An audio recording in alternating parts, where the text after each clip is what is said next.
சில முக்கியமான செய்திகள்லாம் சொல்லிட்டு நான் அவங்களுக்குலாம் தெரியும்ட்டு சிலதான் சொன்னால் அதாவது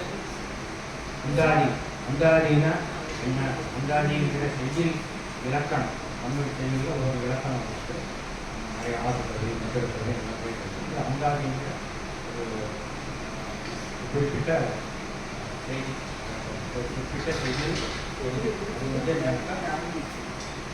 அந்தாதி அப்படிங்கிற பேர்லேயே அவங்களுக்கு தெரியும். அந்தம் ஆதி, அந்தமும் ஆதியும் இல்லா அந்த அகிலாண்ட எழுத்தறிக்கு அந்தாதி பாடினா அபிராமி பக்தர். அதாவது நம்ம வந்து பூக்களால் மாலையை கொடுத்து அம்பாளுக்கு சமர்ப்பிக்கிறது வழக்கம். பூக்களால் மாலை கொடுக்கும்போது ஒரு பூக்கம் அடுத்த பூக்கம் இடைவெளி இல்லாமல் வரிசையாக ஒன்றோட ஒன்று பிணைஞ்சி நம்ம கொடுத்து கடைசியில் ஒரு எண்டும் இன்னொரு எண்டையும் சேர்த்தினா அது வந்து மாலையாகும். அதே மாதிரி இவர் வந்து ஸ்டான்சாஸ் 100 ஸ்டான்சாஸில் இருக்குது. இந்த 100 பத்தியிலையும் வந்து ஒன்றோட ஒன்று தொடர்போட முதல் பத்திக்கும் 2வது பத்திக்கும் தொடர்பு, 2க்கும் 3க்கும் தொடர்பு, இந்த மாதிரி தொடர்பு வந்து கடைசியில் 100வது பத்தியும் 1வது பத்தியுமா தொடர்ந்து கொடுத்தாக்கா அது வந்து மாலையாகிடுது. அதுதான் அந்தாதி. எப்படின்னாக்கா முதல் பத்தியினுடைய கடைசி வார்த்தையில் 2வது பத்தியோட முதல் வார்த்தை வந்து உதிக்கின்ற சென்றதையும் ஆரம்பிக்கும். அதை வந்து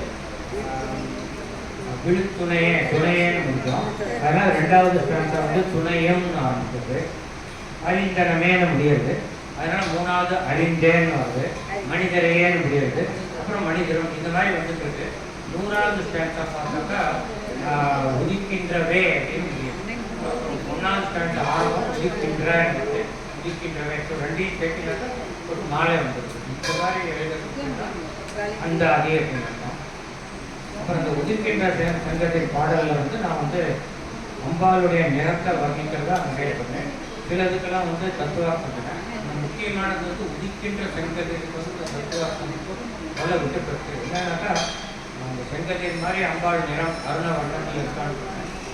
ஆனால் சூரிய உதயத்துக்கு முன்னாடி எல்லாத்தையும் அந்தகாரம் இருக்கும், இருட்டு இருக்கும். உதயம் ஆனோன்னா இருட்டு விலகி நல்ல வெளிச்சம் இருக்குது. நமக்கு தெரியும் நம்ம சனாதன தர்மத்தில் வந்து தர்மத்தில் அஜ்ஞானம்ங்கிறது இருட்டாக நினைக்கிறோம், ஞானம்ங்கிறது வெளிச்சமாக இருக்குது. அதாவது அம்பாளுடைய அருள் கிடைக்கிறதுக்கு முன்னாடி வந்து சூரியன் உதிக்கிறதுக்கு முன்னாடி நமக்கு அஜ்ஞானம் இருக்குது, அது இருட்டு, அஜ்ஞானங்கிற இருட்டு இருக்குது. இந்த அம்பாளோட அருள் கிடைச்சதுக்கப்புறம் உதிக்கின்ற செங்கதிர், இந்த அம்பாள் வந்து செங்கதிராக உதிச்சு நம்மளுடைய மனதில் இருக்கிற அஜ்ஞானங்கிற இருட்டை போக்கி எப்படி சூரிய உதயத்துக்கு அப்புறம் வெளிச்சம் வருதோ அது மாதிரி வெளிச்சமாகி ஞானத்தை நமக்கு கொடுக்குறோம். இது ஒரு அர்த்தம். 2வது வந்து என்னன்னாக்கா உதிக்கின்ற செங்கதிர் உச்சித்திரன், இது 2ஐயும் சேர்க்கணும். சேர்த்தாக்கா என்னன்னா அந்த உதிக்கின்ற செங்கதிரை பார்த்தா அந்த ரவுண்டாக வந்து அது பொட்டு மாதிரி அழகாக இருக்கும், சிகப்பு கலரில் இருக்கும், அருண வர்ணத்தில். அந்த செங்கதிரே பார்க்கறதுக்கு வந்து அம்பாலோட உச்சி திலகம் மாதிரி இருக்குது அப்படின்னு அழகாக பண்ணி பார்த்தோம். இது ஒரு இது. அப்புறம் வந்து இதில் வந்து நான் வந்து இவர் வந்து அபிராமி பட்டர் வந்து அரிகண்டத்தில் ஏற்றுறாரு. ஏற்றினதுக்கப்புறம் அந்த பாடல் பாடல் சொன்னேன். அதில் வந்து 79வது பாடல் பாடி முடித்த உடனே அதில் வந்து நிலவு உதிக்கிறது அமாவாசை அன்னைக்கு. அதுக்கு வந்து சில பேர் வியாக்கியானம் சொல்லுவா, அம்பாள் தன்னோட காதில் இருக்கிற தோட்டம் எடுத்து ஆகாசத்தில் வீசினா அதனால் அது வந்து நிலவு மாதிரி இருக்கும். அதுக்கு எனக்கு உடன்பாடு இல்லை. என்னோட வியாக்கியானம் வேறு மாதிரி இருக்கும். ஏன்னா அம்பாள் வந்து அவ்வளோ சமப்பட்டு தோடை எடுத்து வீசுறது நம்பர் 1, அது தப்பு. 2வது வந்து அம்பாள் ஒரு தோடை வீசினாக்கா ஒத்தத்தோட நிற்கிற மாதிரி பார்த்தா அது நம்ம மனசுக்கு ஒவ்வாதது. அதனால் அந்த மாதிரி பண்ணலை என்னோட. ஏன்னா அந்த 79வது பாட்டை பார்த்தேன்னா விழிக்கே அருள் வந்து அபிராமி அம்மாளுக்கு வரும். அதனால் அந்த 79வது பாட்டு முடிஞ்ச உடனே நிலவு உதிக்கிறதுனா அந்த 79வது பாட்டில் அபிராமி பட்டர் அப்போ சுப்பிரமணியர் பேர். சுப்பிரமணியர் வந்து அம்பாளுக்கு வந்து சோசகமாக உணர்த்துறாரு, அம்மா it is already time that you should show your அந்த பூரண நிலவை வந்து நீ காமிக்கணும். அதனால் நீ காமிக்கிறதுக்கு நீ வேறு எதுவும் பண்ண வேண்டாம், உன்னோட கடை வெளியால் நீ பார்த்தா போகிறோம். இப்போ என்ன பண்ணுறா, அம்பாள் சோசகத்தை புரிஞ்சுட்டு தன்னோட ஒரு பக்கத்து தோடை வந்து அப்படி கடை கண்ணால் பார்க்குறான். அந்த அம்பாளோட கடைக்கண் பார்வை பட்ட உடனே ஜெகஜோதியாக பிரகாசிச்சு அந்த அம்பாள் வந்து எப்படின்னாக்கா விஸ்வரூபமாக இருக்கான், பூமிக்கும் ஆகாசமாக இருக்கான். அதனால் அவருடைய பாதம் பூமியில் இருக்குது, முகம் வந்து ஆகாசத்தில் இருக்குது. முகம் ஆகாசத்தில் இருக்கிறதுனால அவருடைய தோடும் ஆகாசத்தில் இருக்குது. ஸோ அந்த தோடு வந்து பிரகாசமாக அது நிலவு மாதிரி அது வந்து பிரகாசம் அடைஞ்ச உடனே ஆகாசத்தில் நிலவு வந்த மாதிரி ஒரு தோற்றம் பூமியில் இருக்க மனிதர்களுக்கு வருது. ஸோ அதனால் முழு நிலவு வந்து விட்டு அப்படிங்கிறாங்க. அதனால் அவர் தோடெல்லாம் கழட்டி போடல, கடைக்கண்ணால தோடை பார்க்குறோம் ஒன்று அதுக்கு வந்து நிலவாயிடுது. ஸோ இது ஒன்று. இது நம்ம வந்து 79வது பட்டில் இன்னும் விஸ்தாரமாக பார்க்கலாம். இப்போ வந்து நம்ம இதில் பௌதியில் ஆரம்பிச்சிருக்கோம், 2 பாட்டு முடிச்சிருக்கோம். மீதி 3 பாட்டையும் இப்போ இன்றைக்கி முடிச்சிருக்கு ட்ரை பண்ணலாம். அவ்வளோ டைம் முடிச்சிருக்குது. முதல்ல இந்த 3 பாட்டையும் பாடிட்டு அப்புறம் நம்ம வந்து என்னோட கட்டக்கோளை வேண்டாம்.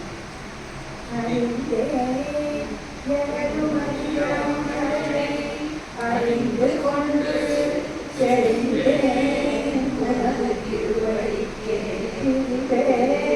பெருமை பிரிந்தேன் என் அன்பர் பெருமை என்னாத கருவன் என்றார் மனிதே நரகுக்கு உறவாய மனிதரையே மனிதரும் தேவரும் மாயா முனிவரும் வந்து சென்னை குடிவரும் சேவடி போவனே கொன்றை வாசலை மேல் பனிதரும் திங்களும் பாம்பும் கதிரடியும் படைக்க குடிதரும் நீயும் என் குந்தி என்னாலும் பொருந்துகளே பொருந்திய முறை செவ்வுரை செய்யும் முறையால் வழங்கிய மனோன்மணி வாசடையோன் அருந்திய நன்று அமுதாத்திய அம்பிகை அம்புயமே திருந்திய சுந்தரி அமதரிப்பா என் சென்னியதே.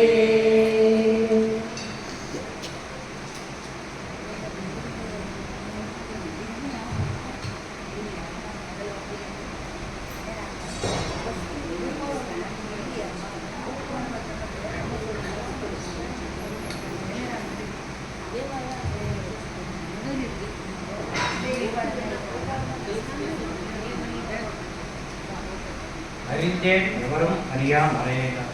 மறையினம் உங்களுக்கு தெரியும், வேதம். யூஜிஎச்சி சுவாம கருணாக 4 சாத்தாவுடைய வேதம். இங்கே இவர் சொல்கிற மறை வந்து இந்த வேதங்கள் இல்லை, இந்த வேதங்களுக்கு சமமாக பாதிக்கப்படுற ஸ்ரீவித்யா மந்திரம். இப்போ வந்து மறை அப்படிங்கிற வார்த்தை ஏன் வந்தது, அதாவது வேதங்களுக்கு ஏன் மறைங்கிற தமிழ் வார்த்தை கண்டுபிடிச்சா, மறைனாக்கா மறைத்து இருக்கிறது, கைது பண்ணுறது, மறைஞ்சிருக்கிறது. ஏன்னா இப்போ வேதங்கள் வந்து ஒருத்தர் வந்து வேதங்கள்லாம் கற்றுட்டு வேத பாராயணம் பண்ணினா அவரை வைதிகர்னு சொல்ல முடியாது. நம்ம சொல்கிறோம் ப்ராக்டிக்கலாக வந்து வேத பாராயணம் தான் வைதிகம்.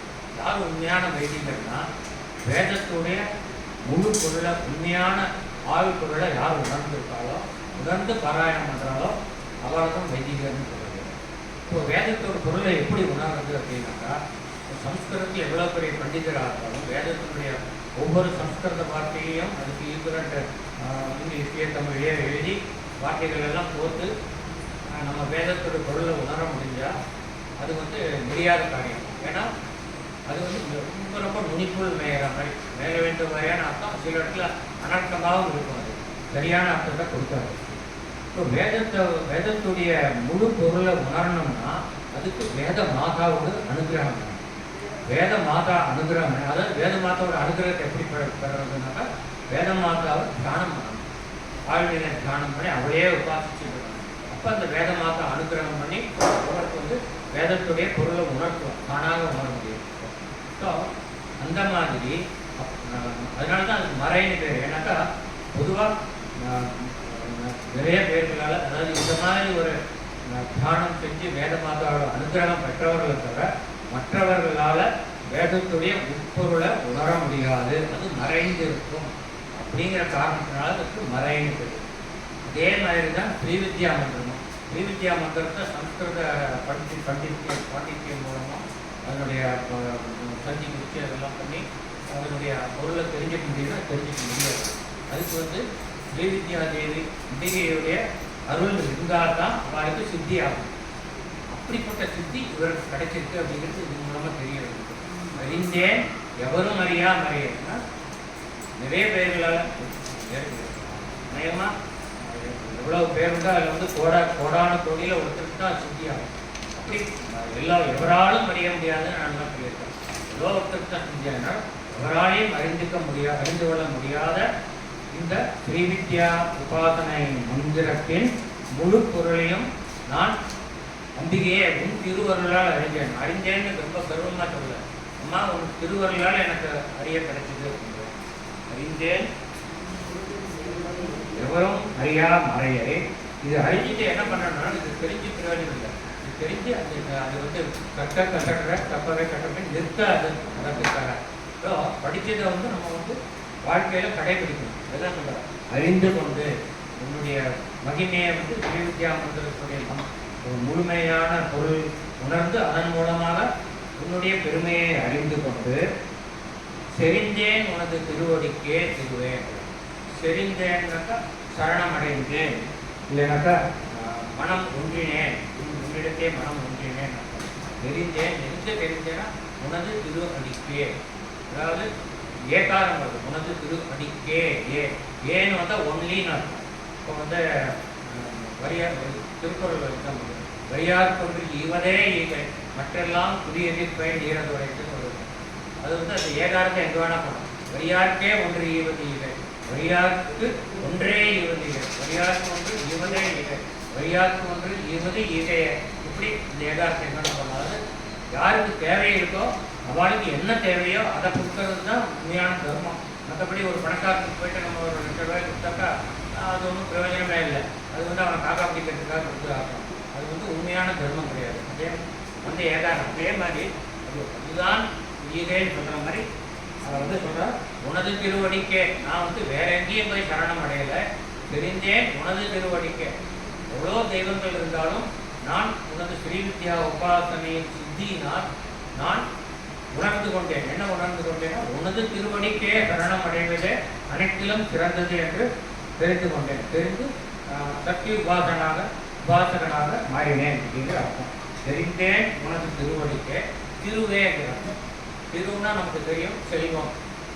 அம்பாளை ஏன் செல்வம்னு சொல்றாருனாக்கா அடையறதுக்குள்ள எல்லா செல்வங்களிலும் உயர்ந்தது அம்பாளின் திருவடி. அந்த மாதிரி ஏன்னா மற்ற செல்வங்கள்லாம் நிலை இல்லாதது. இன்னைக்கு நிறைய சம்பாதிக்கிறோம், நாளைக்கு ஷேர் மார்க்கெட்டு போச்சுனாக்கா எல்லாம் போச்சுருக்கோம். ஷேரில் இன்வெஸ்ட் பண்ணோம். அது மாதிரி எவ்வளோனா அப்படியே நீங்கள் கடைசி வரைக்கும் சம்பாதிக்க இருந்தாலும் அதில் ஒரு பைசா கூட நம்ம கொண்டு போக முடியாது. நம்ம உடம்பையே கொண்டு போக முடியாது. அப்புறம் தானே அதெல்லாம் கொண்டு போக முடியாது. ஆனால் இந்த அம்பாளுடைய திருவருள் இருந்தால் அந்த திருவருளை நம்ம ஆன்மா உடம்பு விட்டு பிரியும் போது நம்மளோட கொண்டு போக முடியும். கொண்டு போய் நம்ம எந்த அளவுக்கு திருவருள் இருக்கோ அதுக்கு தகுந்த மாதிரி அடுத்த பிரிவை அடைவோம். இல்லைன்னா அம்பாளுடைய திருவடியே அடைஞ்சிக்குவோம், முக்தி நிலை அடைஞ்சிக்குவோம். அதனால் வந்து எல்லா செல்வங்களையும் உயர்ந்த செல்வம் உன்னுடைய திருவடியே அப்படிங்கிறது. அதனால் உனது திருவடிக்கே திருவே அப்படின்னு சொல்லுவார். திருவேங்கிறது ஆனால் அது இன்னொன்று வந்து அழியாத செல்வம். மீதி செல்வம் வந்து சொன்னாக்க அழியக்கூடிய செல்வம். அம்பாளுடைய திருவடியை என்னோட உபாசனைங்கிறது அதனால் கிடைக்கக்கூடிய பலன்கிறது அழியாத செல்வம். இந்த அழியாத செல்வத்திற்காக உனது திருவடியை நான் சரணம் அடைந்தேன் அப்படிங்கிறேன். வெறுவி பிரிஞ்சேன். வெறுவினாக்கா பயப்பட்டு அஞ்சி பிரிஞ்சேன். ரொம்ப பயப்படாது. ஐயோ தெரியாமல் யாருடையோ சகவாசம் தீய சகவாசத்தில் போய் விழுந்துருவோமோ அப்படிங்கிற பயத்தினால வெறுவி பிரிந்தேன்னாக்கா அவருடைய சகவாசத்தை தவிர்த்தேன் அப்படிங்கிறதான். யாருடைய சகவாசத்தை தவிர்த்தேன்னாக்கா என் அன்பர் பெருமை எண்ணாத கரும நெஞ்சால் மறிந்தே விழு நரகுக்கு உறவாய மனிதரையே. அதாவது ஒரு குறிப்பிட்ட வகையான மனிதர்களுடைய சகவாசத்துக்கு பயந்து நான் அவளுக்கு பிரிஞ்சு போனேன். எப்படிப்பட்ட மனிதர்னாக்கா என் அன்பர் பெருமை என்னால. உன்னுடைய பெருமை மட்டும் இல்லை, பெருமை வந்து பகவானோட பக்தனுக்கு வந்து மதிப்பது. உன்னுடைய உண்மையில் அன்பு கொண்ட சக்தி உபாசகர்கள் அவர்களுடைய பெருமையை தெரியாமல் அவர்களை கண்டபடி ஏற்றி இவரையே நிறைய பேர் ஏற்றிருக்கலாம். அந்த மாதிரி இருக்கக்கூடிய எப்போவுமே வந்து பணத்துக்கே அதிக மதிப்பு கொடுத்து மீதிக்கெல்லாம் மதிப்பு கொடுக்காம அந்த மாதிரி இருக்கக்கூடியவா அந்த மாதிரி அவர்கள் வந்து அன்பருடைய பெருமை தெரியாமல் ஏன் தெரியலைன்னா அவளுக்கு எப்பவுமே வந்து ஆக்ஷன்ஸில் தான் நாட்டம். அதாவது ஆக்ஷன்னா கர்மம் செய்யணும். நம்ம மனிதராக பிறந்ததுக்கு நமக்கு இது கடமை இருக்குது கர்மங்களாக. ஆனால் இந்த கர்மங்கள் வந்து பற்றற்று செய்யணும். நீங்கள் ஏற்கனவே பகவத்கீதையில் கேட்டிருக்க நிஷ்காமிய கர்மம். நம்ம இந்த கர்ம நெஞ்சால் அப்படின்னு சொல்கிறது வந்து காமிய கர்மங்கள் இருக்கிறது. அதாவது அதனுடைய பலனை எதிர்பார்த்து ஒரு புண்ணிய காரியத்தை பண்ணுறது, அந்த மாதிரி பாவ காரியம் பண்ணுறது. பாவ காரியம் நம்ம பலனை டிசோன் பண்ணுவோம், புண்ணிய காரியத்துக்கு பலன் வேணும்னு கேட்போம். ஆனால் நீங்கள் கேட்டாலும் கேட்காட்டாலும் ஒரு காமிய மனத்தோடு பண்ணும்போது அந்த கர்மத்துக்கு உண்டான பலன் நமக்கு வந்துடும். அதனால் அந்த மாதிரி கர்மங்கள் செய்வதனால என்ன ஆகுதுனாக்கா, நம்ம ஏற்கனவே சொன்ன நம்மளோட உடம்பை விட்டு நம்ம வந்து ஆன்மா பிரிஞ்சு போகும்போது அந்த ஆன்மா இந்த சேர்த்தின எந்த விதமான செல்வங்களையும் தன்னோட எடுத்துகிட்டு போக போகிறது, தன்னுடைய பந்துக்களையும் எடுத்துகிட்டு போக போகிறது. எதுக்காக நம்ம காமிய கர்மாக்கள் பண்ணுறோம்? ஒன்றா செல்வத்தை அடையிறதுக்காக வேண்டி, இல்லைன்னா நம்ம சேர்ந்தவர்களை வந்து சந்தோஷப்படுத்துறதுக்கு வேண்டி, இல்லைன்னா நம்மளுடைய உடம்பை திருப்திப்படுத்துறதுக்கு வேண்டி, இதுக்காக வேண்டி தான் கர்மாக்கள் பண்ணுறோம். ஆனால் இந்த மூணுமே நம்ம எடுத்துன்னு போக முடியாது. நம்மளுடைய செல்வங்களை எடுத்துன்னு போக முடியாது, நம்ம பந்துக்களும் யாரும் நம்மளோட வரமாட்டாங்க, இந்த உடம்பையும் எடுத்துன்னு போக முடியாது. அதாவது இந்த உடம்புலேருந்து ஆன்மா போயாச்சுனாக்கா அப்புறம் அந்த உடம்புக்கு எந்த மதிப்பும் இல்லை. ஒரு நாருமென்று போடுவார், வெண்கலம் கவிழ்த்த போது நாருமென்று போடுவார், மண்கலம் கவிழ்த்த போது வேண்டுமென்று பேணுவார், வெண்கலம் கவிழ்த்த போது நாருமென்று போடுவார். நம்ம உடம்பு போயாச்சுன்னா நாட்டை படிக்கணும், அது ஐஸ் பாக்ஸ்லாம் வச்சு உடனே எவ்வளோ சீக்கிரம் டிஸ்போஸ் பண்ண முடியுமோ அவ்வளோ சீக்கிரம் டிஸ்போஸ் பண்ணுவாங்க. அவ்வளோதான் அந்த உடம்புக்கு மதிப்பு. அது வந்து ஒரு குட்டி சாம்பலாக, அந்த குட்டி சாம்பலும் கிடையாது, அதுவும் வந்து தண்ணியில் கலந்தாக்கா அது வந்து இயற்கையோடு கலந்து போயிடும். ஸோ அதனால் எதையுமே கொண்டு போக முடியாது. ஆனால் இந்த ஆன்மா இந்த உடம்பை விட்டு போகும்போது தனியாக போகிறதில்லை. அது வந்து ரெண்டு பெரிய மூட்டையை தூக்கிட்டு போகுது. ஒன்று பாவ மூட்டை, இன்னொன்று புண்ணிய மூட்டை. இந்த மூட்டையை தூக்கிட்டு போகிறதுனால இந்த மூட்டை எந்த மூட்டை ஜாஸ்தி, பாவ மூட்டை ஜாஸ்தியாக புண்ணிய மூட்டை ஜாஸ்தியாக அப்படின்னு வே பண்ணி அதுக்கு தகுந்த மாதிரி அடுத்த பிறவி அமையாது. அதாவது பாவம் ஜாஸ்தி இருந்தால் அதுக்கு தகுந்த மாதிரி கஷ்டப்படுற ஒரு பிறவி வருது, புண்ணியம் ஜாஸ்தியாக இருந்தால் ரொம்ப நல்ல ஒரு சந்தோஷமாக இருக்கிற ஒரு பிறவி வருது. சில பேர் சொல்லுவா, ஐயோ எனக்கு மாத்திரம் கடவுள் ஏன் இந்த மாதிரி ஒரு கஷ்டத்தை கொடுத்தா, வந்து அவன்லாம் பாரு எவ்வளோ செல்வ செழிப்போடு இருக்கான், நான் ஒருமையில் இருக்கேன், அவன்லாம் எவ்வளோ ஆரோக்கியத்தோடு இருக்கேன், எனக்கு எல்லா உபாதைகளும் இருக்குது அப்படின்னு கடவுளை நிந்திப்போம். கடவுள் யாருக்கும் பிறவை கொடுக்கறதில்லை, நாமளே தான் பிறவியை அமைச்சுக்கிறோம். நம்ம செய்கிற வினை பயன்களுக்கு தகுந்த மாதிரி நம்ம ஆன்மா வந்து இந்த உடம்புல இருக்கும்போது தான் அதுக்கு வந்து சக்தி கம்மி. இந்த ஆன்மா உடம்பை விட்டு போயாச்சுன்னா அதுக்கு அற்புதமான சக்தி, பரபிரமத்துக்கு சக்தி. அதனால் அதுக்கு தெரியும் நமக்கு எவ்வளோ பாவங்கள் இருக்குது, எவ்வளோ புண்ணியங்கள் இருக்குது. அதுக்கு தகுந்த மாதிரி எந்த யோனியில், எந்த அம்மாவோட யோனியில் போய் சேர்த்து எந்த வீட்டில் பிறந்தால் அந்த கர்மங்களை கழிக்க முடியும் அப்படின்னு கால்குலேட் பண்ணி அந்த மாதிரி ஒரு இடத்துல போய் பிறக்கிறது. அதனால் நாமளே தான் நம்ம பிறவையை தேடிக்கிற வழியா, கடவுள் நம்மளை வந்து ஏழையாக பணக்காரமாக எதுவும் கிடைக்க முடியும். இதை நம்ம புரிஞ்சுக்கணும். அப்புறம் வந்து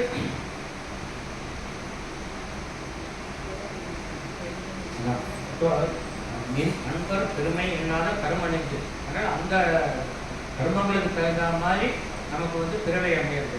ஆனால் நமக்கு இந்த பிறவையே வேண்டாம். பிறந்து பிறந்து இழைத்தேன், எல்லா பிறப்பும் பிறந்து இழைத்தேன்னு மாணிக்கவாசகர் சொல்கிறாங்க. இந்த மாதிரி பிறப்பு வேண்டாம்னாக்கா நமக்கு ஒரே வழி வந்து நம்ம கர்மங்கள் எல்லாம் அர்ப்பணம் பண்ணிடணும். நாராயணாயக்கு சமர்ப்பயாமி சர்வம் பிரம்மார்ப்பணம் முத்து அப்படின்னு சொல்லி தான் எல்லா காரியங்களும் நம்ம பண்ணுறோம். அந்த மாதிரி பண்ணிட்டோம்னா அந்த கர்ம பலன் நமக்கு வராது. அது நல்ல காரியமாக இருந்தாலும் கெட்ட காரியம், இந்த கர்ம பலன் நம்ம மேலே வராது. அதனால் நம்ம ஆன்மா பிரியும் பொழுது இந்த மூட்டை நமக்கு வராது. மூட்டை வரலைன்னா நம்ம நேராக பகவானுடைய திருவடிக்கே போய் சேர்ந்துடுவோம். அப்படி இருக்கும்போது இந்த கர்ம நெஞ்சோடு இருக்கிறவர்களோட போய் சேர்ந்துட்டோம்னாக்கா அவள் என்ன சொல்லுவாள், ஒரு குடம் பாலுக்கு ஒரு துளி விஷம். ஒரு தீயவன் இருந்தால் போகிறோம், ஒரு பெரிய சத்சங்கத்தையே கலைக்க முடியும் அவனால். அது மாதிரி அம்பிகையே இந்த கர்ம நெஞ்சால் இருக்கக்கூடிய இந்த மனிதர்களுடைய சகவாசம் எனக்கு வேண்டாதபடி செய்வாயாக. அதனால தான் வேசாசாஸ்திர நமக்கு சொல்லுவோம் துஷ்ட தூரான். துஷ்ட தூரான ரெண்டு அர்த்தம். இன்னும் வந்து அம்பிகை வந்து துஷ்டர்களுக்கு தூரமாக இருப்பாங்கிறது அது எனக்கு உடன்பாடு அர்த்தம். ஏன்னாக்கா அம்பாளுக்கு வந்து பாகுபாடு கிடையாது. நல்லவனாக இருந்தாலும் கெட்டவனாக இருந்தாலும் எல்லாருக்கும் அனுகிரகம் பண்ணுறான். அதனால் அவள் வந்து ஏன்னா அவளுக்கு வந்து துஷ்டனால எந்த கெடுதலும் வராது, அவளை ஒன்றும் செய்ய முடியாது. அதனால் அவர் துஷ்டர்களுக்கு தூரமாக இருக்க வேண்டிய அவசியம் இல்லை. ஆனால் துஷ்ட தூராக என்ன அர்த்தம்னா தன்னுடைய அன்பர்கள், தன்னுடைய பக்தர்கள் அவர்களுடைய வாழ்க்கையை வந்து பாழாக்காமல் இருக்கணும். துஷ்டர்கள்ங்கிறதுனால தன்னுடைய அன்பர்களை வந்து துஷ்டர்களிலிருந்து தூரமாக இருக்க வைக்கணும். அவர்களுடைய அருகாமையை இல்லாமல் செய்யக்கூடியவர். அதனால அவருக்கு துஷ்ட தூரான்னு சொல்லுவார். அதனால் துஷ்ட தூராவுடைய அனுகிரகம் இருந்தால் இந்த அபிராமி பட்டர் கேட்ட மாதிரி இந்த கர்ம நெஞ்சால் அறிந்தேவில் நரகத்து உறவாய மனிதர்களிலிருந்து நம்ம பிரிஞ்சு போக முடியும். அவர்களுடைய உறவு நமக்கு வராது. இந்த இடத்துல நரகத்துக்கு உறவாயன்னு சொல்றது வந்து நரகத்துக்கு பரவான அர்த்தம் இல்லை, இந்த பூமிக்கு வரவான அர்த்தம். திரும்ப உடம்புலேருந்து விட்டு போய் திரும்ப பூமியில் ஜென்மம் இருக்கிறோம். ஏன்னா இந்த பூமியே நரகம் தான். பூமிக்கு வரதே திரும்ப திரும்ப வந்து பிறக்கிறதுக்கு நரகம் தான். இந்த நரகத்துக்கு வராமல் இருக்கணும்னாக்கா அம்பிகையே உன்னுடைய அருள் வேணாம், இந்த துஷ்டர்களுக்கு விலகி இருக்க அருள் வேணும் அப்படின்னு சொல்லி கேட்டார்.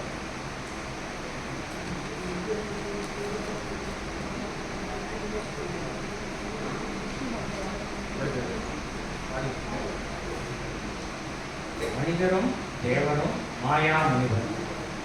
உலகத்தில் இருக்கிற மனிதர்கள், அப்புறம் தேவலோகத்தில் இருக்கிற சொர்க்கத்தில் இருக்கிற தேவர்கள், மனிதரும் தேவரும் மாயா முனிவர். மாயா முனிவருக்கு ரெண்டு அர்த்தம் சொல்லலாம். ஒன்று வந்து சொல்லுவா, அதாவது சிரஞ்சீவியாக இருக்கக்கூடிய முனிவரான மார்க்கண்டேயர். மாயுதல்னா இறந்து போகாமல் அவருடைய ஒரு உண்மையான அந்த பழைய எந்த சரீரத்தோட ஒரு பிறப்பெடுத்தாரோ அதே சரீரத்தோட இருக்கக்கூடியவாள் தான் சிரஞ்சீவி ஆஞ்சநேயர் மார்க்கண்டேயர். அந்த மார்க்கண்டேயரை நம்ம மாயா முனிவர் சொல்றோம். ஆனால் அது மட்டும் அல்ல, மார்க்கண்டேயர் மட்டும் சிரஞ்சீவி கிடையாது. எவ்வளவோ சித்த புருஷர்கள் அவள் வந்து சமாதி அடைஞ்சிடுவாள், உடம்பு தொடர்ந்து போயிடுவாள். ஆனால் எந்த நேரத்தில் அவள் நினைச்சாலும் அவளுடைய உண்மையான உடம்பு எந்த சரீரத்தோட அவள் இருந்தாலோ அந்த சரீரத்தோட திரும்ப பூமிக்கு வந்து ஒரு பர்பஸ்க்காக வர முடியும். அவள் இப்போ வந்து ஃபார் எக்ஸாம்பிள் நம்ம மகாவதார் பாபாஜின்னு கேள்விப்பட்டிருக்கார், ஹிமாலயாத்தில் இருக்கார். அவர் வந்து 3000 வருஷத்துக்கு முன்னாடி பிறந்தவர், இன்னும் இருந்துட்டு இருக்கார். அவருக்கு வந்து ரொம்ப அவர் தீவிரமாக வழிபடுறவர்களுக்கு தியானம் பண்ணுறவர்களுக்கு அவர் காட்சி கொடுத்துருக்கார். நிறைய பேர் சொல்லியிருக்கார் காட்சி கொடுத்துருக்கார். ஏன்னா அவர் வந்து எப்போ வேணால் நினைச்சப்போ ஒரு சரீரத்தை எடுக்க முடியும். அதனால் அவளும் மாயாதவன். உதாரணமாக நம்ம தமிழ்நாட்டில் இருக்கிற அரசியல் 18 சித்தர்கள் தமிழ்நாடு. இந்த 18 சித்தர்களும் உங்களுக்கு சதுரகிரின்னு கேள்விப்பட்டிருக்காரு. சதுரகிரியில் வந்து ஒவ்வொரு அமாவாசை அன்னைக்கும் இந்த 18 சித்தர்களும் வந்து சிவ பூஜை செய்கிறதா ஐதீகம். சில அதிர்ஷ்டசாலிகள் இதை பார்த்துருக்காங்க. சதுரகிரி போய் அமாவாசை அன்னைக்கு ராத்திரி அங்கேயே தங்கினவா பார்த்துருக்காங்க. ஸோ இந்த அகஸ்தியர் இப்போ பார்வதி பரமசிவன் திருமணத்தும் போதே இருந்தவர், முன்னாடி இருந்தவர். அப்போ தான் என் பூமியை தமிழ் நிலைப்படுத்துறதுக்காக அகஸ்தியரை வந்து கருத்துக்கு அனுப்பிச்சு அவர் புதிய மலையில் போய் தமிழ் மொழியை உருவாக்குறாங்க. அவங்களுக்கு தெரியும். ஸோ அப்போ இருந்தவர் அகஸ்தியர் இப்பவும் இருக்கார். ஏன்னா அவரால் மாயாதவர்கள். ஸோ மாயா முனிவரும், மனிதரும் தேவரும் மாயா முனிவரும் இவர்கள்லாம் என்ன பண்ணுறாங்கன்னா வந்து அம்பிகையை சந்தித்து வந்து சென்னினா சிரம் வரை சென்னி துணி தரும். தன்னுடைய சிரசினால அம்பிகையின் பாதங்களை தொட்டு வணங்கும். இந்த மனிதர்கள் தேவர்கள் மாயா முனிவர்கள் எல்லோரும் தன்னுடைய சிரசினால் அம்பிகையின் பாதங்களை திருவடிகளை தொட்டு வணங்கும். சேவடி கோமளமே. ரொம்ப அழகாக படிக்கிறது. சேவடினாக்க செவ்வடி. செவ்வடிங்கிற வார்த்தை வந்து இலக்கணத்தில் சேவடின்னு உபயோகிக்கும். சேவடின்னு செவ்வடினா தெரிஞ்சுட்டு சிவந்த திருவடி. தாமரை மலர் போல். அதனால தான் அம்பாவோட பாதத்தை தாமரை போல் சொல்லுவாங்க. தாமரை போல் அழகான பாதங்கள், தாமரை மலர் போல் சிவந்த திருப்பாதங்கள், தாமரை மலர் போல் நறுமணம் மிக்க திருப்பாதங்கள் இப்படி சொல்லலாம். இப்போ இதற்கு சேவடினா சிவந்த திருப்பாதங்கள். சேவடி கோமளமே. கோமளம்னாக்கா மென்மைன்னு அர்த்தம். ஓகே. அதனால் வந்து அம்பாள் வந்து உள்ளத்தாலும் உடலாலும் மென்மையானது, உடம்பு மிருதுவானது. அதுமாதிரி உள்ளம் வந்து ரொம்ப ரொம்ப மென்மையானது. அதனால தான் பக்தர்கள் கூப்பிட்ட பொருளுக்கு ஓடோடி வராது. அந்த குழந்தை அழுதப்போ திருஞானத்தை சொன்ன குழந்தை அழுதப்போ ஐயோ குழந்தை அழகத்தில் ஓடோடி வந்து கருணையினால பால் கொடுக்குறாங்க. ஞானப்பால் கொடுத்தாங்க. சின்ன வயசுலேயே அவர் பாடல்கள்லாம் பாட ஆரம்பிச்சார். ஸோ அதனால வந்து கோமளமான மனமுடையவர், கோமளமான உடலுடையவர். இப்போ இந்த இடத்துக்கு வரலாம். என்னத்தினால வந்து தென்னி புனிதரும் சேவடி கோமளமேன்னு சொல்லுவார். இவர் இந்த மனிதர்கள், தேவர்கள், மாயா முனிவர்கள் எல்லாம் வந்து வரிசையாக கியூவில் நின்று அம்பாளுடைய திருவடியில் சிரசை வச்சு நமஸ்காரம் பண்ணிட்டு போகிறான். இத்தனை பேரோட சிரமம் அவருடைய திருவடியில் படும் பொழுது அந்த திருவடி கோமளமான திருவடி, மென்மையான திருவடியாக இருப்பதால் அது சிரம் பட்டு பட்டு கண்ணி சிவந்து விட்டது. அதனால அது சேவடி, சிவந்த அடிங்கிறார். இப்போ அது வந்து கோமளமான திருவடியாக இல்லாமல் கடினமான திருவடியாக இருந்தால் எத்தனை பேர் அதில் தேங்காயை வரைஞ்சாலும் சவக்காது. அந்த மாதிரி மனிதர்கள் கலையெல்லாம் பட்டால் சவக்கப்படாதா. கோமளமாக ஆனதினால் பலவருடைய சிரசு அதன் பட்டதனால் அது சேவடியாக மாறியது அப்படின்னு ரொம்ப அர்த்தம். ஒன்றைவார் ஒன்றை நம்ம ஏற்கனவே பார்த்தோம். அந்த முதல் பாட்டில் காரமர் கொன்றையும் செண்பக மாலையும். காரமர் கொன்றை என்று சொன்னேன், சிவனுக்கு பிரீதியான மலர் கொன்றை. அதுதான் என்ன சொல்றார், கொன்றை வார் சடையோம். வார் சடையோம்னா நீண்ட சடையுடைய சிவபெருமான். இந்த நீண்ட சடையை அதில் இருந்து கொன்றை இது போட்டுட்டு ஜடாமுடி போட்டுட்டு அதில் கொன்றை பூவை பெருகி இருக்கார். அதனால் கொன்றை வார் சடையோம் சிவபெருமான். கொன்றைவா சடை மேல். இந்த சடையில் வந்து சிவபெருமானுடைய சடையில் வந்து கொன்றை பூ மட்டும் அல்லாமல் இன்னும் என்னென்ன வச்சுட்டு இருக்காங்கன்னு சொல்கிறாங்க. பனி தரும் திங்களம். இது வந்து பனி அது 3 சொல்லிதான். பனினாக்கா வேலைனாக்கா, பனினாக்கா குளிர்ச்சி. பனி தரும் அந்த பனி விளையாடுறது இருக்கும். அந்த பனி பெய்யறது, இந்த ஸ்னோபால பனி இருக்கும். அது மாதிரி வந்து பனிக்கட்டி, ஐஸ் பிளாக் பனிக்கட்டி குளிர்ச்சியானது. இப்போ பனி தரும் திங்களம்னாக்கா குளிர்ச்சியை தரக்கூடிய நிலவு. திங்கள் தான் நிலவு. அதாவது சூரியன் எப்படி வெப்பத்தை கொடுக்குறாரோ அது மாதிரி நிலவுக்கு குளிர்ச்சியை கொடுக்குறது. பனி தரும் திங்கள்னா நிலவை வந்து திரையில் சூடியிருக்கார், கொன்றை மலர் சூடியிருக்கார், நிலவை சூடியிருக்கார். வேறான் சூடியிருக்காங்க. பாம்பு, வாசுனிங்கிற பாம்பை கழுத்தில் அடித்து அது சிரசு மேலே வந்து நிற்கிறது. அதனால் பாம்பு சூடியிருக்கார். அதனால் வந்து கொன்றை மலர், திங்கள், பாம்பு. அடுத்தபடியாக கடைசியில் பகீரதி. பகீரத்தினாக்கா கங்கை. அதுக்கு ஏன் பகீரத்தின்னு பேர் வந்ததுனாக்கா, பகீரதங்கிற ராஜா வந்து ராமனுடைய மூதாதையர். இந்த விஸ்வா வம்சத்தில் அவருடைய மூதாதையர்கள் வந்து நிறைய பேர் இதனால சாபத்தினால, ரிஷியோட சாபத்தினால கழிச்சு போய்ட்டார். எல்லாம் வந்து சாம்பலாயிட்டார். ஸோ அவள் திடீர்னு சாம்பலானால அவளுக்கு வந்து மோட்சம் கிடைக்கிறதில்ல. அவள் ஆன்மா வந்து அழைச்சிட்டு இருக்கு, சாந்தி பெறாமல். அதனால் அவரோட ஆன்மா சாந்தி அடையணும்னா அவருக்கு வந்து ஒரு முனிவர் சொல்கிறார், வந்து நீங்கள் வந்து ஆகாசத்தில் இருக்கிற கங்கையை வந்து பூமிக்கு வந்து சாப்பிட கலைக்கலாம். அப்போ அவருக்கு இது மோட்சம் கிடைக்கும். அதனால் பகீரத பிரயத்தனம் சொல்லுவாங்க. பல வருஷங்கள், ஆயிரக்கணக்கான வருஷங்களாக அவர் தவம் பண்ணி கங்கையை வேண்டிக்கிறார். கங்கை வரமாட்டேங்கிறார். போய் ஒரு மனுஷன் நீ கூட்ட நான் வருவேனா அப்படின்னு சொல்கிறார். அப்புறம் சிவபெருமானை குறித்து தவம் பண்ணுறார். அப்போ சிவபெருமான் கங்கையை சொல்கிறார், இத்தனை நாள் உன்னை குறித்து தவம் பண்ணுறாரு, அவன் மேலே உனக்கு கருணை இல்லையா, நீ ஏன் இங்கே வரமாட்டேன் அப்படின்னாக்கா அவர் சொல்கிறார், நான் ரொம்ப வேகமானவள், என்னோட சக்தியை வந்து பூமாதேவியால் தாங்கவே முடியாது. ரொம்ப கர்வம் அவளுக்கு கங்கைக்கு. பூமாதேவியால் தாங்க முடியாது, அதனால் நான் வரமாட்டேன் அப்படின்னு. அப்போ சிவபெருமான் சொல்கிறார், அதை பற்றி நீ கவலைப்படாத, நான் பார்த்துக்கிறேன். நீ என்னோட கடை மேலே வந்து இறங்கு, அப்புறம் நான் உன்னை வந்து பூமியை எப்படி விடணும் அப்படி விடுறேன் அப்படிங்கிறார். அப்போ கங்காதேவி வந்து சிவபெருமானோட கடையில் விடுறார்.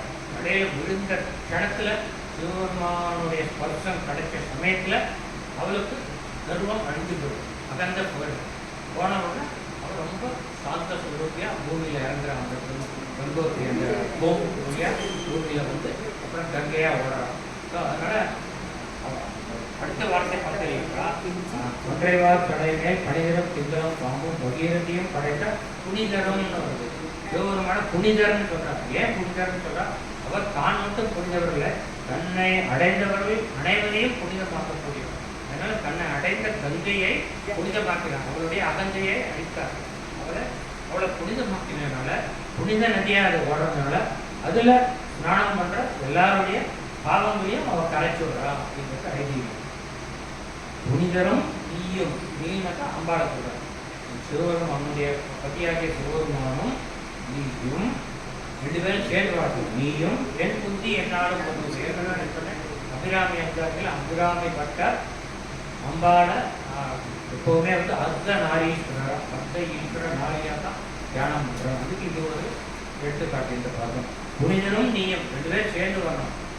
நீ வந்து உன்னுடைய கணவரான சிவபெருமானுடைய இடது பக்கம் நம்ம வந்து அர்த்த நாரீஸ்வரராக வந்து எனக்கு காட்சி கொடுத்து என்னுடைய புத்தியில், என்னுடைய உள்ளத்தில், என்னுடைய மனத்தில் என்னாலும் பொருந்தி இருக்கணும். இப்பொழுது நீ எனக்கு பொருந்தி.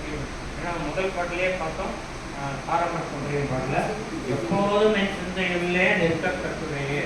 அதே தான் இங்கேயும் வருது. இங்கேயும் சொல்ற என்னாலும் பொருந்துவேன். எப்பொழுதும் வந்து நீ என் மீது என்னுடைய உள்ளத்தில் பொருந்தி இருக்க வேண்டும் அப்படின்னு சொல்லி சொல்றார்.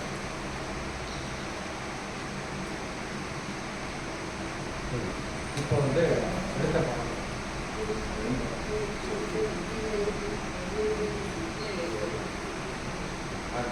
ஒரு 10 minutes முடிச்சிருக்கோம். அடுத்த வாரம் புது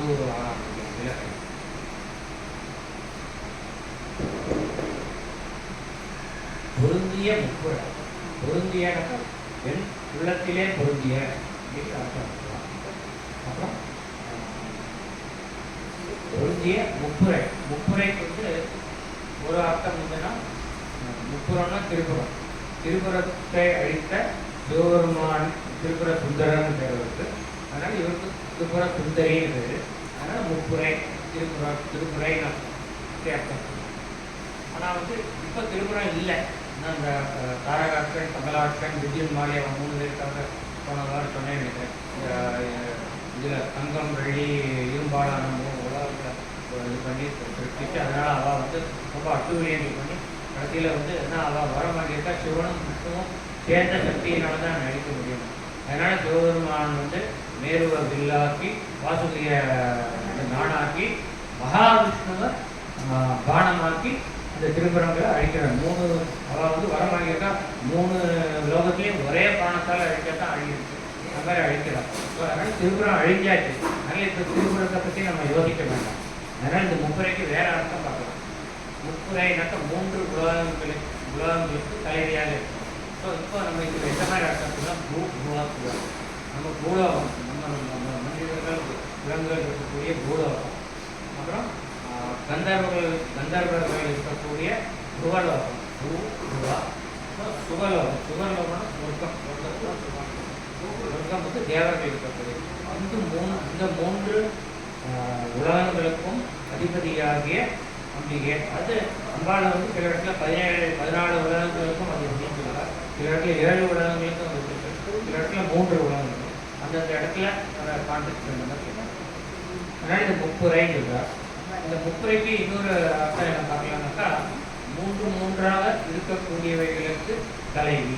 இப்போ வந்து பிரணவம் வந்துடும்னாக்கா ஓம்ங்கிறது என்னது ஆ ஊ 3 சேர்ந்தா ஆங்கிறதா ஓம்னா இருக்குது. அது வந்து சிவப்பிரணவம்னு பேர். அதோட சக்தி பிரணவம்னு உண்டு. இந்த சக்தி பிரணவம் தான் ஒன்றா. அதாவது ஆ ஊ அதில் வந்து ஊங்கிறது வந்து ஊ போட்டுட்டு அப்புறம் போட்டு ஆ போட்டு மாற்றி பண்ணாக்கா ஆவை வந்து பின்னாடி போடணும். ஆ ஊல ஆ முன்னாடி இருக்குது. முன்னாடி இருக்கிற பின்னாடி போட்டு போனால் ஊ ஆனால் உமா இருக்குது. அதுக்கு சக்தி பிரணவம் இருக்குது. இந்த சிவப்பிரணவம் சக்தி பிரணவம் 2க்கும் அதிபதி அம்பிகை அப்படிங்கிற அர்த்தத்தில் முப்புரைங்கிறார். 3க்கு அதிபதி. அது மாதிரி இது நமக்கு வந்து இருக்கிற அந்த மாயை, கண்மம், மாயை, இதுக்கு அதிபதி அந்த உண்டாக்கணும்னு ஒன்றுதான் விரோதான செய்கிறது. அதனால் மாயை உண்டாக்கத்தோடு வரும். அதனால் 3க்கு அதிபதி. அது மாதிரி வந்து வேற எல்லாம் சொல்கிறாங்கனாக்கா இச்சாசக்தி, ஞானசக்தி, கிரியாசக்தி, அந்த 3 சக்திகளுக்கும் அதிபதி. அப்புறம் சிருஷ்டி, ஸ்திதி, சம்ஹாரம் 3க்கும் அதிபதி அவர்தான். அப்புறம் வந்து நம்மளுடைய யோக மார்க்கத்தில் போகும்போது இடக்கலை, பிங்கலை, சூழ்மனைங்கிற 3 நாடிகள் இருக்குது. அந்த நாடிகளில் வந்து இடகலை, பிங்கலையில் போகிற சுவாசத்தை சுருமுனையாக ட்ரை பண்ணும்போது தான் அந்த மூலாதாரத்திலேருந்து பிங்கல் மேலே வச்சுக்கிறது. இதுக்கு அதிபதி அவர் தான். நாட்கள் நிறையா வரும் மூலாதாரத்துக்கு நிறைய.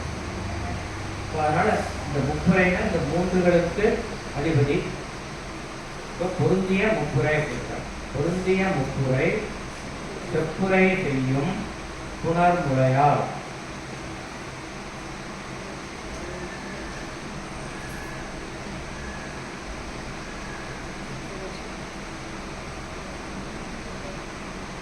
இது வந்து இதுக்கு பொருள் சொல்றதுக்கு முன்னாடி ஒரு சின்ன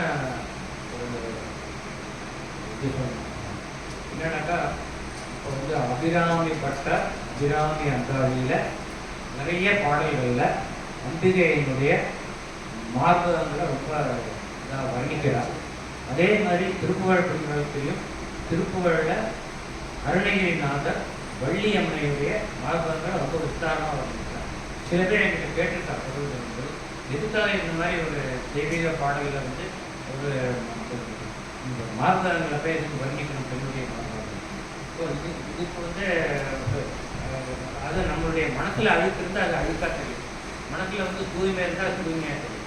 இப்போ இதை நம்ம எப்படி பார்க்கணும்னாக்கா இதுக்காக வந்து மார்பகங்களை வர்ணிக்கிறார்களா, ஒரு நம்ம மானிட ஜென்மத்திலேயே ஒரு பெண்ணுடைய மார்பகம் அவருடைய கருணையை குறிக்கிறது.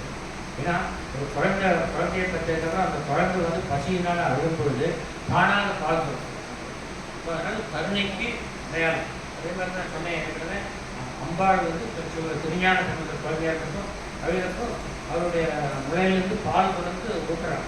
ஓகே, அது மாதிரி அது வந்து அம்பாளுடைய இரண்டு கணங்கள் இரண்டு மார்பகங்கள் வந்து ரெண்டு வித்தையை குறித்தது, பரவித்தை அபரவித்தை.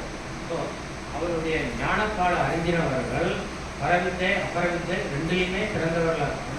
திருஞான சம்பந்தம் அந்த பால அறிஞனாக அவர் பிறந்தவர். அப்படிப்பட்ட கருணைக்கு அடையாளமாக இருக்கக்கூடிய அந்த மார்பகமானால அம்பாளுடைய கருணையை குறிக்கிறதுக்கு எந்த ஒரு செய்தியை சொல்லும்போதும் மார்பகங்களை வர்ணிப்பார். இதில் தவறே கிடையாது. இப்போ இந்த மனப்பான்மையோடு நீங்கள் சொல்லுங்க. செப்புரை செய்யும் புனர்முலையால். புனர்முலையால்னாக்கா அதாவது அவருடைய இரண்டு மார்பகங்களும் அவ்வளவு பெருசு அப்படின்னு வர்ணிக்கிறது. ஏன் அவ்வளோ பெருசுனாக்கா ஏற்கனவே பூவா சுவா அவ்வளவு இருந்துச்சு. அதில் உலகங்கள் ஜெகத்துக்கே அவள் வந்து அருள் செய்யக்கூடியவர். அனைத்து ஜீவராசிகளுக்கும் அருள் செய்யறதுனாக்கா அந்த மார்பகத்தின் மூலமாக அவள் ஞான காலத்தை வந்து அருள் பண்ணுறான். அப்போ அது எவ்வளோ பெருசாக இருக்கணும் அத்தனை பேர் பண்ண முடியும். அதனால அதனால புனர் முறையால்னா இரண்டு மார்பகங்களும் ஒன்றுடன் ஒன்று ஒட்டி இருக்கின்றன அர்த்தம். புனர் முறையால் வருந்திய வஞ்சி மருங்குள் மனோன்மணி. அந்த மார்பகத்துடைய பாரத்தை தாங்க முடியாமல் வருந்திய வருத்தப்படுறது. எது வருத்தப்படணும் அவளுடைய இடுப்பு தானே தாங்கிறது மார்பு எல்லாத்தையும். அதனால் மருங்குள்னாக்கா இடுப்புன்னு அர்த்தம். விட வஞ்சினா வஞ்சி கொடி. வஞ்சி கொடிங்கிறது ரொம்ப மெல்லிசான கொடி. அந்த மெல்லிசான கொடி போன்ற மருங்குள் இந்த இடையக்கூடிய அந்த அம்பிகையின் இடை இந்த பாரத்தை தாங்க முடியாமல் வருந்துகிறதுன்னு ரொம்ப அழகாக பண்ணியிருக்கேன். இந்த இடையை பற்றி ஏற்கனவே நான் பார்த்தோம். உதிக்கின்ற செங்கல் படத்தில் வந்து பார்த்தோம் துதிக்கின்ற மென்கொடி. மலர்கமலை துதிக்கின்ற மென்கொடி.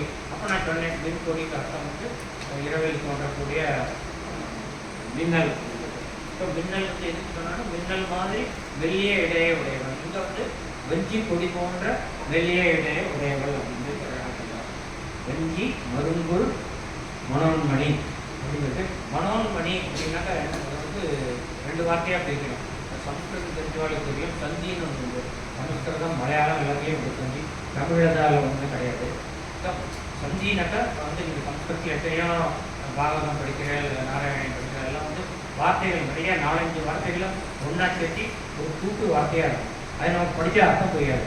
அது புரிஞ்சுக்கணும்னா அதை வந்து தனித்தனி வார்த்தையாக பிரிக்கணும். அது பேர் சந்தி பிரிக்கிறது. ஆனால் அவள் எழுதும்போது சந்தி சேர்த்து 5-6 வார்த்தையை சேர்த்து பாகவதத்தில் பார்த்தோன்னா ஒரு லைன் ஃபுல்லாக ஒரு வார்த்தையாக இருக்கும். அதை பிடிச்சி படிக்கிறேன்னா நமக்கு அர்த்தம் அனர்த்தம் ஆகும். அதனால் அந்த சந்தி ரொம்ப சிம்பிள் சந்தி. மனோன்மணிங்கிறது வந்து மன ப்ளஸ் உண்மணி அப்படின்னு மாற்றணும். மன ப்ளஸ் உண்மணி. ஆ ப்ளஸ் பூ சேரும்போது கோன்னு ஆகும். அதாவது அடியவர்களின் மனத்தில் உண்மணி தன்மையை உண்டாக்குபவள் அப்படிங்கிற அர்த்தம். உண்மணித்தன்மையை உண்டாக்குபவள் அம்பிகை. உண்மணித்தன்மைனா என்ன அர்த்தம்னா பற்றற்ற தன்மை. பற்றற்ற தன்மை, நிச்சலனமான தன்மை. அந்த நிச்சலனமான தன்மை வந்ததுனாக்கா அப்புறம் வந்து நம்ம ஆதிசங்கர் சொன்ன மாதிரி சத்சங்கத்தை நிச்சங்கத்துவம், நிச்சங்கத்தை நிர்மோகத்துவம், நிர்மோகத்தை நிச்சல தத்துவம், நிச்சல தத்துவே ஜீவன முக்தி. அந்த நிச்சலனமான தத்துவம் இருந்தால் தான் ஜீவன முக்தி. இப்போ போன பாட்டில் சொன்ன அதுக்கும் இது பொருந்தும். ஏன்னா வந்து இந்த நரகத்துக்கு உறவாய மனிதரை சொல்கிறாங்க. அதுவும் வந்து சத்சங்கத்தை இப்போ வந்து இந்த கெட்டவாளை புரிஞ்சோன்னா என்ன ஆகும், நல்லவாளோட சேர்ந்து சத்சங்கம் அமையும் இல்லையா? அந்த சத்சங்கம் வேணும் அப்படிங்கிற சத்சங்கத்தின் மூலமாக தான் அல்டிமேட்டாக நீ வந்து மோட்சத்தை அடைய முடியும் அப்படின்னு ஆதிசங்கர் சொல்கிறார். அதே தான் அபிராமத்தில் சொல்கிறார். நரகத்துக்கு உருவாய மனிதரை பிரித்து நான் அம்பிகையே உன்னுடைய அதிகாரங்களுடன் என்னை கூட்டு செய்ய வைப்பாய் அப்படின்னு ஒரு பாட்டில் வரும்.